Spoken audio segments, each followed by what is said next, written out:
அருமையான சமையலறை குறிப்புகள் பகுதி. ஹாய், ஹலோ, வணக்கம். தோசை பீஸா உங்களை அன்புடன் வரவேற்கிறது. நான் காஞ்சனா ஜெயக்குமார். இன்னைக்கு நம்ம சாதத்தில் இருக்கும் கஞ்சியை வடித்துவிட்டு மீண்டும் பழையபடி எப்படி நம்ம குக்கர்லேயே வச்சு மெத்துன்னு சாதத்தை சமைக்கிறதுன்னு பார்க்க போகிறோம். வாங்க. நம்மளுக்கு பொதுவாக இந்த குக்கரில் சாதம் பண்ணுறது நல்லதா தப்பா? ஏன்னா அதில் கஞ்சி அப்படியே உள்ளே இருந்துருது, அதனால் முட்டி வலி வருது, கை கால் வலி வருது, இப்படி நிறைய குழப்பங்கள் சந்தேகங்கள் வந்துக்கிட்டே இருக்குது. இதுக்கு பல ஆராய்ச்சிகள் நடந்துகிட்ருக்கு. எதை நம்புறது எதை நம்ப வேண்டாம், இப்படி எதுவுமே நம்மளுக்கு புரியல. சரி, வாங்க நம்ம இப்போ என்ன பண்ணுறோன்னா ஒரு ரெண்டுத்துக்குமே ஒத்து போகக்கூடிய ஒரு விஷயத்தை நம்ம இப்போ பார்க்கலாம். அதாவது உங்களுடைய அரிசியை என்ன பண்ணிக்கலாம்னா நல்லா கழுவிக்கலாம். அந்த அரிசியை கழுவி எப்போதும் போல் நீங்கள் எந்த குக்கரில் வைக்கிறீங்களோ அந்த குக்கர்லேயே அந்த அரிசியை கழுவிட்டு போட்டுடுங்க.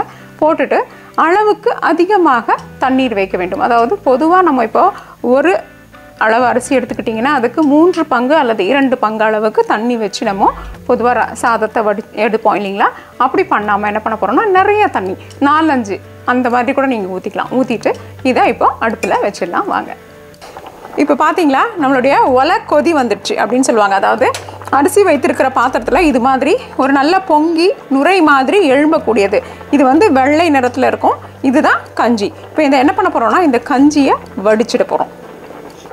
இது போன்ற ஒரு தட்டு அல்லது இந்த குக்கர் பாத்திரத்தினுடைய மூடியவே நீங்கள் இதை வடிக்கிறதுக்கு உபயோகப்படுத்திக்கலாம்.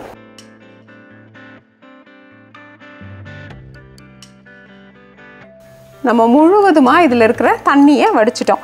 நீங்கள் இதை வடிக்கும் பொழுது கையை பொறுக்கிற சூடு வச்சுக்கோங்க. வச்சுக்கிட்டு நல்லா அந்த பாத்திரத்தில் துணியை வச்சுனாலும் நீங்கள் பிடிச்சிக்கலாம். பிடிச்சிட்டு நம்ம தண்ணியை வடிக்கலாம். இப்போ ஒரு அளவிலான அரிசிக்கு நான் மீண்டும் ஒரே ஒரு டம்ளரான தண்ணியை ஊற்றி இதை நம்ம சமைக்க போகிறோம்.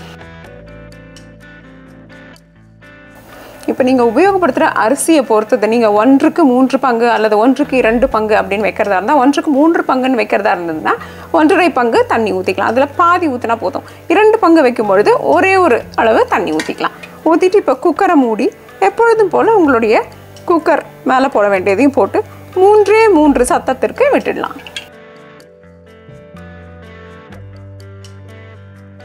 நல்லா நம்மளுடைய வெப்பம் ஆறுனதுக்கப்புறமா எப்படி வெந்திருக்குன்னு பார்த்தீங்களா?